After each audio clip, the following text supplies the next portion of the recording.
글로 쓸 때는 생각보다 내가 명확하게 이해하지 못하고 있다는 걸 알게 돼요. 그래서 아이에게 세세하게 빈칸을 뚫어놓고 채우게 한다든지 OX 퀴즈를 낸다든지 주인공이 왜 이런 생각을 했을 것 같아? 이 사건은 왜 벌어졌을까? 너라면 이 상황에서 어떤 행동을 할 거야?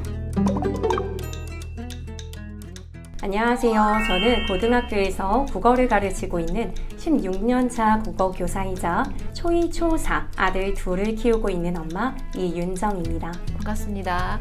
오늘 이야기는 사실 진짜 궁금했었거든요. 선생님이 가정 독서 동아리라는 거를 운영하고 계세요. 그게 뭔지 좀. 가정 독서 동아리라는 건 이제 보통 가정에서 책육아라고 해서 본인의 자녀와 독서 활동을 하시는 분들은 굉장히 많으실 거예요. 근데 저는 제 자녀와만 하는 것이 아니라 자녀의 친구들을 모아서 함께 독서 활동을 진행하는 그런 활동을 하고 있습니다. 아, 대단하십니다. 학교에서는 애들을 가르치고 집에서는 지금 또 다른 애들과 함께 아이들을 가르치고 계시군요.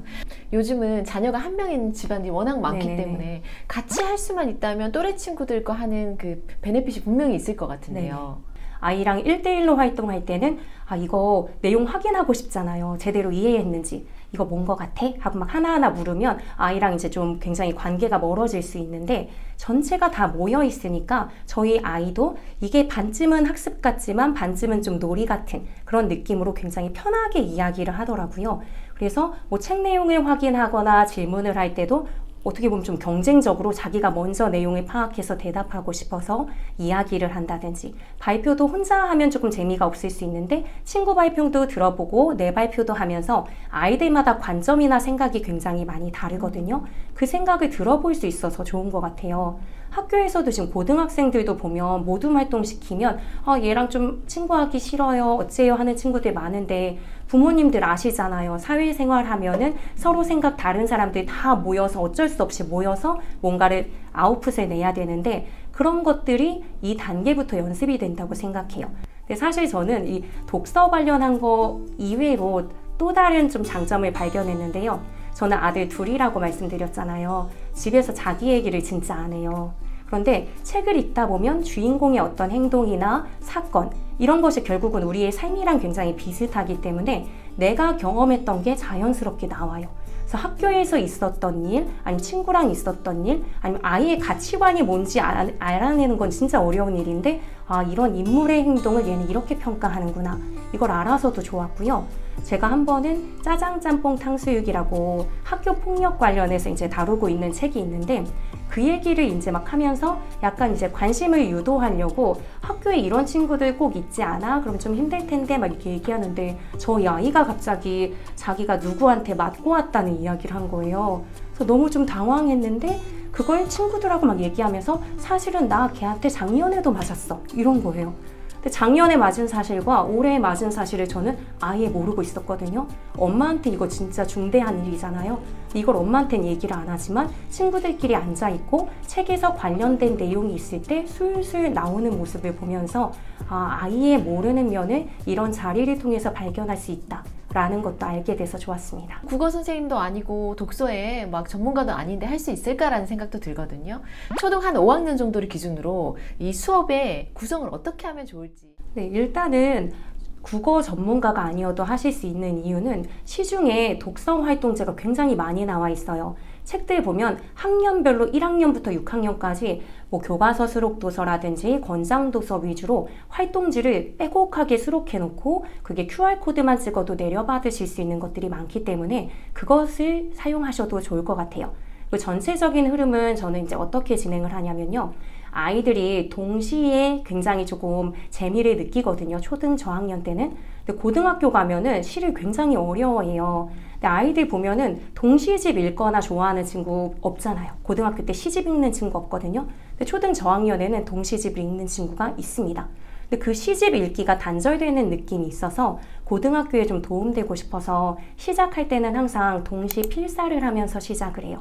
그게 이제 출석 미션이라고 생각하시면 되는데 그거 다 하실 수 있잖아요. 그래서 필사를 시키고 그 다음에는 책을 읽기 전에 책과 관련된 질문 몇 개를 좀 던져요. 근데 가장 쉬운 건 표지나 제목을 가지고 물어보는 거예요. 보통은 제목에 전체 내용이 잘 담겨져 있기 때문에 그걸로 경험을 좀 유도한다든지 아니면 역사와 관련된 내용을 다룬 뭐 책이면 그거와 관련된 정보를 짤막하게 주시는 거예요. 근데 그걸 선택하실 때 보통은 아이들 교과서에 있는 내용, 수록 교과서 같은 걸로 하시면 교과서에 있는 내용 짤막하게 가져다 그대로 쓰셔도 되기 때문에 읽기 전 활동을 구성하기가 좋으실 거예요. 그런 다음에 아이들과 책을 읽고 나서 책 내용 활동지를 구성할 때는 크게 딱 3가지만 생각하시면 웬만하면 짜임새 있게 구성이 되거든요. 저는 그거를 이생글이라고 해서 이제 이를 보이면서 생글 웃을 정도로 이제 즐겁게 나중에 쭉 활동이 진행된다라고 말씀을 드리는데요. 이라고 하는 건 이제 첫 번째로 이해를 잘하고 있는지 확인하는 거예요.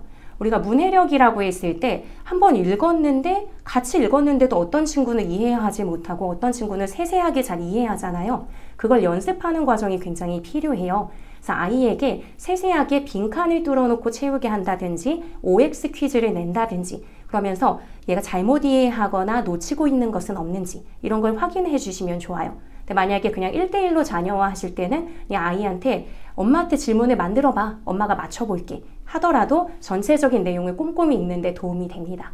그래서 이해하고요. 그 다음에는 생각을 좀 확인할 수 있는 질문을 만들어 주시면 좋아요.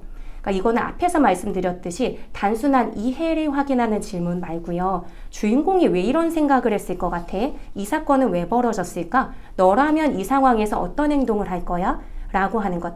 즉 아이의 깊이 있는 사고와 가치관을 확인할 수 있는 질문인데요. 그런 질문을 몇 개 던져주시면 만약에 아이들 모임에서 진행을 하는 경우에는 한두 개만 던져줘도 엄마가 편해요. 아이들이 알아서 티키타카 하거든요.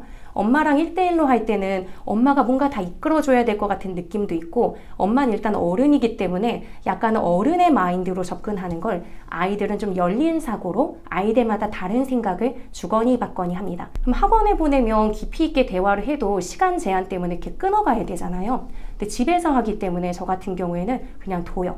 최대한 이야기가 많이 나오게 하면서 저는 메모를 합니다. 그래서 나중에 아이들 얘기했던 걸 한번 정리해 주면서 이런 이야기들이 나왔는데 이런 얘기들이 나눌 수 있어서 좋았다 하고 이제 정리를 해주거나 하면서 질문을 통해서 내용 전체의 흐름을 짚어가요. 그 마지막으로 반드시 꼭 하는 건 3번째 단계는 글쓰기예요. 글쓰기라는 것은 생각을 그냥 우리가 막연히 하면 나는 분명히 정리가 된 것 같지만 글로 쓸 때는 생각보다 내가 명확하게 이해하지 못하고 있다는 걸 알게 돼요. 왜냐하면 그 내용을 포착할 수 있는 명확한 어휘를 찾아야 되고 그것을 정리할 수 있어야 되는데 쉽지 않거든요. 생각보다 쉽지 않지만 글을 쓰는 과정은 그래도 그 이전에 이해했는지 확인하고 친구들하고 깊이 있게 대화를 하는 과정이 있었기 때문에 그걸 바탕으로 그래도 쓸거리가 생겨요. 그래서 그 글을 전체적으로 쓰게 하고 그것을 발표하게 합니다. 발표하는 과정을 항상 거치는 이유는요. 발표가 고등학교에서도 굉장히 중요하기도 하지만요. 내가 갖고 있는 생각을 친구들에게 전하는 연습, 그리고 다른 친구들은 친구의 생각을 경청해보는 연습, 이거 굉장히 삶을 살아가는 데도 중요한 어떤 자질이라고 생각을 하거든요. 그래서 그 과정을 거치면서 친구들의 말을 평가하기도 합니다. 그래서 작은 평가지 같은 걸 주면서 친구가 잘 이야기했는지 목소리 전달이 좋은지 이런 것도 평가하기예요. 그럼 아이들이 말할 때도 한번 이렇게 자세를 잡고 조금 더 잘 말하려고 신경 쓰거든요. 그게 다 연습의 과정이고 나중에 고등학교까지 도움이 될 거라고 생각합니다. 이런 독서량, 이런 활동들이 학업 성적에도 연관이 되는지 궁금합니다. 네, 아무래도 연결이 다 될 거라고 생각을 해요. 문해력을 계속 쌓아가고 독서를 한 친구들은 확실히 수업 자체도 저는 수업도 듣기 문해력이라고 생각하거든요. 수업이 고등학교에서는 적어도 활동이 많은 수업이어도 이론을 20분 정도는 수업을 적어도 하고 많으면 40분 내내 선생님이 설명을 하신단 말이에요. 앞뒤를 이렇게 빠뜨리더라도 수업 50분 중에 40분 정도는 꽉 채워서 선생님이 말씀을 하신다고 할 때 그게 집중을 해서 들으면서 선생님이 말씀하시는 걸 기억해야 되는 거. 이것도 굉장히 어려운 일인데 이런 과정에서 중요한 의미를 파악하는 연습 이것도 될 것 같고요. 기본적인 어휘력 이런 것도 많이 쌓게 될 것 같습니다. 제가 학교에서 아이들에게 수능이나 모의고사 문제를 풀게 하기도 하는데요. 그랬을 때 아이들이 한번 되게 멘붕에 빠진 지문이 하나 있었어요. 이렇게 글이 하나 있었는데 그게 뭐냐면 선생님 당신께서는 김소월 시인을 좋아한다고 하셨다. 이런 문장이에요. 좀 이상한 부분이 있을까요? 여기서의 당신, 이것 때문에 아이들이 대혼란에 빠졌는데 이 당신을 you, 너 이렇게만 생각을 한 거예요.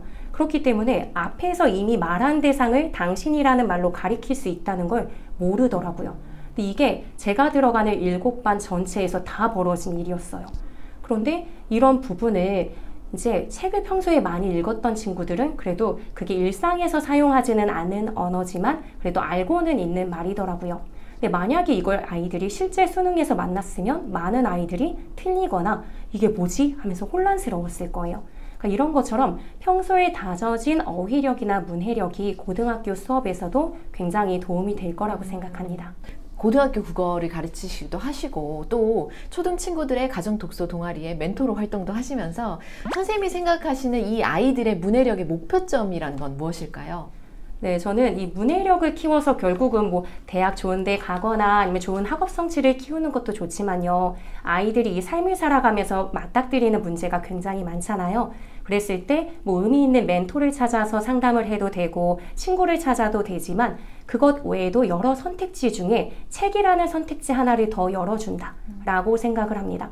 책이라는 건 아이가 경험할 수 있는 세상보다 더 많은 세상을 간접적으로 경험할 수 있고 거기서 어떻게 해결해 나가는지를 배우잖아요. 그리고 아이가 독서 활동을 하면서도 아, 이런 식의 문제 상황이 있을 수 있구나. 나는 경험해보지 못했지만 이런 상황이 있을 수 있네? 그럼 나는 어떻게 할까? 라는 생각을 책 읽기 과정 속에서 많이 연습한다고 생각해요.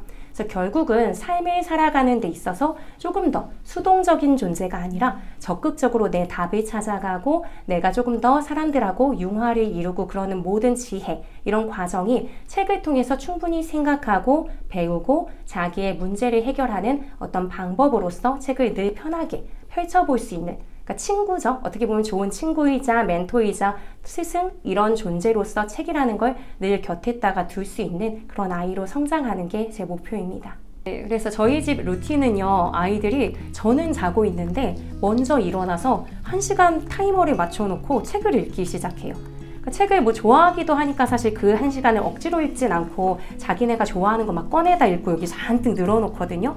근데 딱 1시간 딱 울리고 나면 되게 쿨하게 당당하게 게임 하게 해주세요 이렇게 해요. 그럼 게임 딱 10분 하게 하면 또다시 타이머를 맞춰요. 그러니까 게임을 워낙에 좋아하니까 그 10분을 하더라도 책을 읽고 이제 게임하고 이거 반복하는데, 그렇다고 억지 독서는 또 아니에요. 애들이 읽다 보면은 책을 재밌게 읽게 되니까 좋아하는 책 펼쳐놓고 하거든요. 그래서 주말이나 방학 때 사실 책을 많이 읽어요.